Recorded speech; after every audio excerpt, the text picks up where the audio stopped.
Vamos conhecer hoje o quarto mandamento da lei de Deus? Então vem comigo!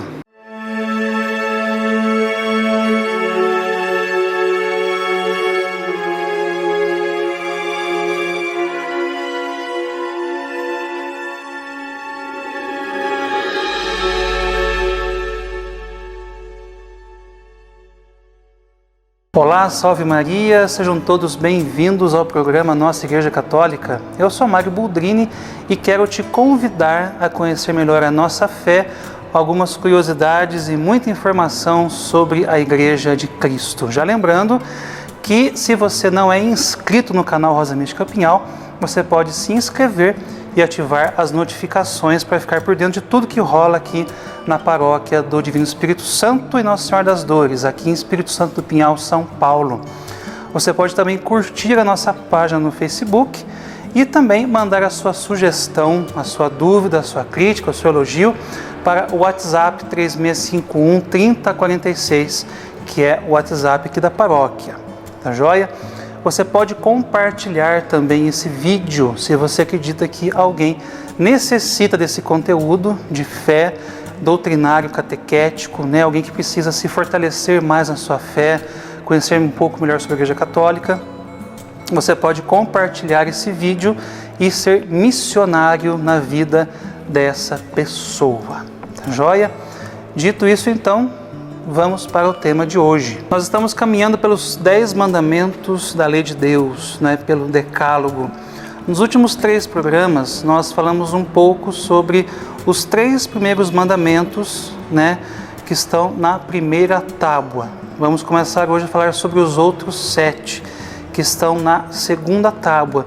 Os 3 primeiros mandamentos são os mandamentos entre nós e Deus. E os outros 7 são entre nós e o próximo, né, entre nós e os nossos irmãos. E hoje é o 4º mandamento, né? Honrar pai e mãe, honrar teu pai e honrar a tua mãe. E que coisa linda quando nós nos deparamos com o Catecismo, na página 574, né? Que começa a falar sobre o 4º mandamento. Todo mandamento tem sempre as passagens, algumas passagens bíblicas que ilustram o mandamento. E olha que coisa linda são as passagens sobre o 4º mandamento, né? O artigo 4º. Honra teu pai e tua mãe para que se prolonguem os teus dias na terra que o Senhor teu Deus te dá. Está lá em Êxodo 20, versículo 12. Olha que lindo, Lucas capítulo 2, versículo 51. Era-lhes submisso. Só isso. Claro, falando de Jesus, né? Da sua submissão aos seus pais. E também o próprio Senhor Jesus recorda a força desse mandamento de Deus. O apóstolo ensina: filhos, obedecei a vossos pais no Senhor, pois isso é justo. Honra teu pai e tua mãe é o primeiro mandamento com promessas para seres feliz e teres uma longa vida sobre a terra. Não é? A gente acabou de ver, isso está lá em Efésios 6, versículos de 1 até 3. Que coisa linda quando nos fala a respeito do mandamento que devemos honrar o nosso pai e nossa mãe. E de fato é isso mesmo, não é? Honrar os nossos pais. Por que devemos honrar os nossos pais? Veja bem que nós pertencemos a uma família, não é? A família é a célula máter da sociedade e é também a igreja doméstica e o berço de novas vocações. Aqui podemos observar como que a família nos dias de hoje está completamente desvalorizada. Eu quero fazer esse ponto primeiro para a gente poder compreender aonde o catecismo quer chegar aqui, tá?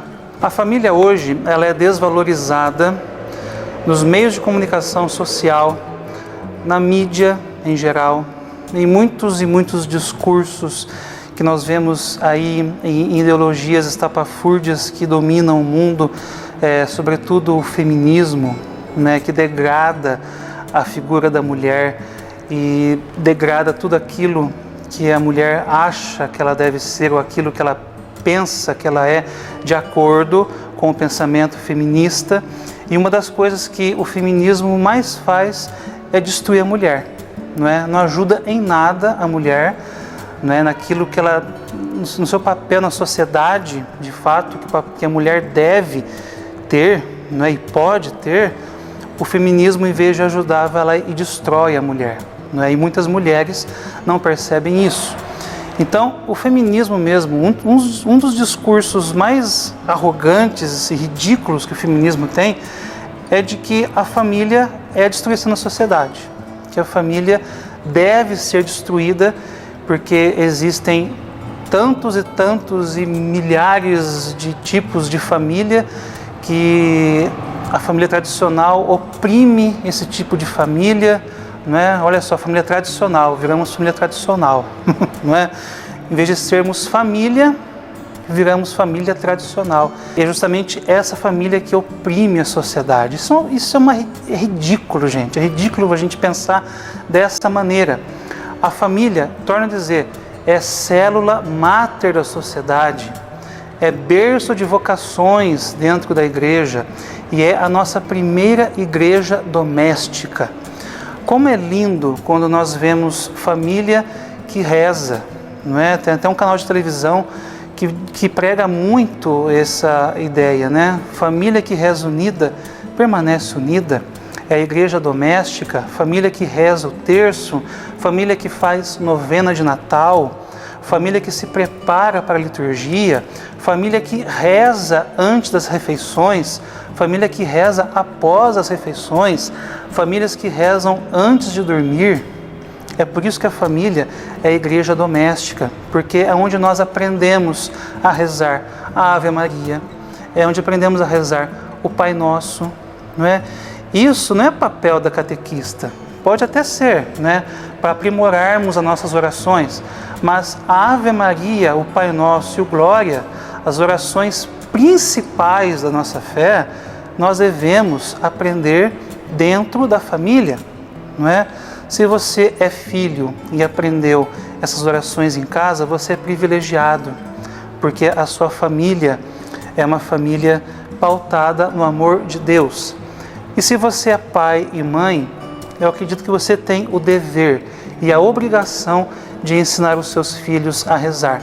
Eu lembro de orações que eu rezava quando eu era criança, orações que minha mãe me ensinou, que eu rezava antes de dormir, não é? Talvez a gente perca até um pouco dessas orações quando nós crescemos e talvez mudamos um pouco a nossa cabeça, mas essas orações ficam gravadas nos nossos corações, assim como eu as lembro até hoje, não é? E isso é maravilhoso. Quando a gente vem à missa em família, né? Famílias numerosas que preenchem ali os bancos dos altares, os bancos da igreja. Gente, isso é muito lindo. É lindo olharmos a família chegando para a Santa Missa. É lindo vermos famílias que são exemplos para outras famílias, não é? E é muito bom quando a gente consegue perceber, não é? E a gente consegue viver esse amor em família. Mas torno a dizer, a família está desvalorizada, né? Irmã Lúcia, né?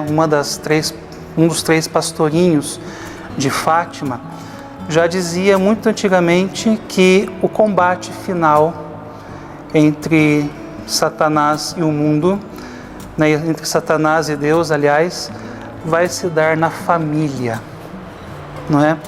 Uma mulher completamente profética, uma mulher que enxerga à sua frente, que enxerga além do seu tempo, disse essas palavras: o combate final entre Deus e o demônio vai se dar dentro da família, dentro do matrimônio, não é? Aqui podemos também separar um pouquinho só família e matrimônio, não é? Quando nós olhamos um casal casado, um casal que se ama e ali pretende, diante de Deus, ter os seus filhos na fé. Inclusive, é uma das promessas que os noivos fazem diante do padre, não é?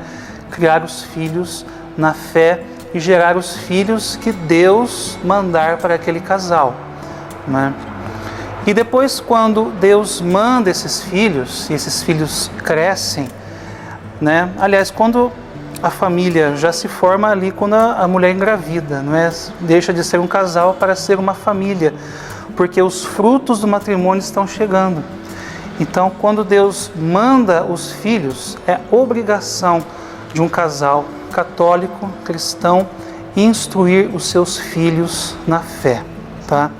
Gente, isso aqui que eu tenho nas minhas mãos é um tesouro magnífico. A Bíblia é um tesouro também? A Bíblia é um grande tesouro, mas nós devemos primeiramente observar o catecismo da Igreja Católica, porque é aqui que está a base da nossa fé. E quanto que esse livro fala sobre a família, a sua importância. E agora falando a respeito do mandamento, honrar pai e mãe, não é? Quando nós observamos os nossos pais, observamos aquele homem e aquela mulher que nos inseriram na fé cristã, na fé católica. Olhamos a exemplo daquele homem e daquela mulher que venceram antes de nós, mas que também querem que nós sejamos vencedores, não é? Afinal de contas, qual pai e qual mãe não torce pelo seu filho, pela sua filha, não é? Salvo alguns casos, exemplos que nós vemos na mídia, né, noticiários aí de pais que cometem barbaridades contra os filhos e até filhos que cometem barbaridade contra os pais. Isso está ficando comum a gente observar. É por isso que eu falo que a família hoje é desvalorizada e que a profecia de irmã Lúcia está se cumprindo, né? O embate final vai ser dentro da família. Pais contra os filhos, filhos contra os pais, esposos, né, um contra os outros. Mas, enfim, quando olhamos nossos pais, nós nos espelhamos neles. Nós queremos vencer como eles venceram. Nós queremos crescer como eles cresceram. Nós queremos fazer aquilo que eles fazem, não é? Quantos de nós nunca desejamos seguir a profissão dos nossos pais ou das nossas mães, não é? E quantos filhos não se formam naquilo que os pais são formados, não é? Nós vemos filhos engenheiros porque os pais são engenheiros, filhos médicos porque os pais são médicos, não é? Enfim, observamos quanto que os filhos enxergam nos pais um resumo da vitória, não é? Os meus pais ganharam na vida, eles cresceram e venceram, então eu quero ser como eles. Então, quando nós honramos nosso pai e a nossa mãe, né, quando nós honramos aqueles que nos geraram a vida, nós cumprimos justamente aquilo que Deus quer de nós. Por quê? Porque o quarto mandamento é um mandamento que vem com uma promessa. Olha que interessante. É um mandamento que Deus tem uma promessa para nós. Como eu falei lá no comecinho, honra teu pai e tua mãe, vírgula, para que se prolonguem os teus dias na terra que o Senhor teu Deus te dá. Então Deus prolonga os dias na terra. Deus ama aqueles que amam os seus pais, não é? É claro que nós podemos observar assim, né? Devemos nos lembrar de Jesus que fala, né, para aquele jovem: Senhor, eu quero te seguir, não é? O que eu faço para te seguir? O que Jesus fala? Deixa teu pai e tua mãe para me seguir. Né? Deixar que os mortos enterrem os mortos.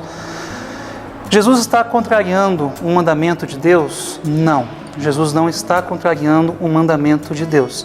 Jesus está simplesmente falando o que naturalmente acontece na vida de cada um, não é? Quando um homem se casa, não é? Diz lá, deixar teu pai e tua mãe para ali constituir uma família. Só que esse deixar o pai e a mãe para constituir uma família, ou deixar o pai e a mãe para seguir a Jesus e crescer na sua fé, não significa abandoná-los, não é? A gente honra os nossos pais, mesmo estando longe deles, mesmo não estando mais no seio familiar. Não é? O que é o seio familiar? É quando os filhos moram com os pais, constitui-se uma família. Aquilo ali é o seio familiar. Mas quando um filho ou uma filha deixa o seu lar para construir qualquer outra coisa, seja um matrimônio, ou seja, a vida religiosa como padre ou como freira, ele não está abandonando os seus pais. Simplesmente continua a honrá-los e a amá-los, mas fora daquele seio familiar. Os seus pais ainda estão lá torcendo por eles e nós, filhos, ainda estamos ali cumprindo as nossas obrigações, mas amando os nossos pais. Basicamente é isso que o quarto mandamento nos fala: honrar pai e mãe. Não esquecer daqueles, não desamparar aqueles que nos deram a vida, não esquecer daqueles que nos amam, que nos amaram primeiro, não esquecer que nós, filhos, somos frutos de um matrimônio e de um matrimônio cristão, com a graça de Deus, um matrimônio que gerou filhos, um matrimônio que gerou ali os seus frutos, um matrimônio que foi o seio familiar, um matrimônio que continua sendo uma igreja doméstica, mesmo os filhos não estando mais ali, mas o marido e mulher continuam ali se unindo em oração, sobretudo pelos filhos, e continua sendo também o matrimônio e a família a célula máter da sociedade. Porque se um homem não se junta a uma mulher para constituir uma família, não existe o que? Sociedade. Não existiria nada disso que nós vemos hoje.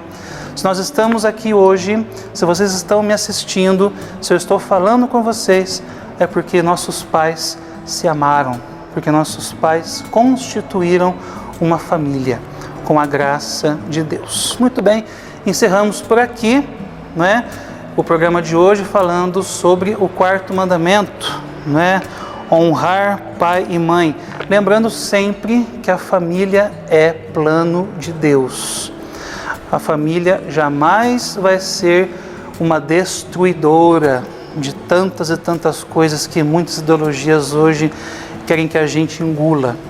A família sempre vai continuar nos planos de Deus para todos nós, e nós somos chamados a construir uma família ou somos chamados a estarmos religiosamente professados em Deus, seguindo uma vocação. Aliás, tudo é vocação, Se você é um marido e mulher, se você contrair o matrimônio, você é vocacionado ao matrimônio, você foi chamado ao matrimônio. Da mesma forma que se eu sou um padre, se eu sou um religioso, uma freira, eu sou vocacionado à vida religiosa. Então tudo é chamado, tudo é vocação. Lembrando sempre, não esquecendo que família é plano de Deus. Por isso que Deus habita em cada lar. Deus se faz presente em todos os lares, porque Deus ama, sobretudo, aqueles que honram o seu pai e a sua mãe, cumprindo o quarto mandamento da lei de Deus. A você que esteve conosco aqui, que Deus possa te abençoar sempre, que Maria Santíssima te cubra com seu manto sagrado. E até o próximo Nossa Igreja Católica. Até lá, se Deus quiser, um forte abraço.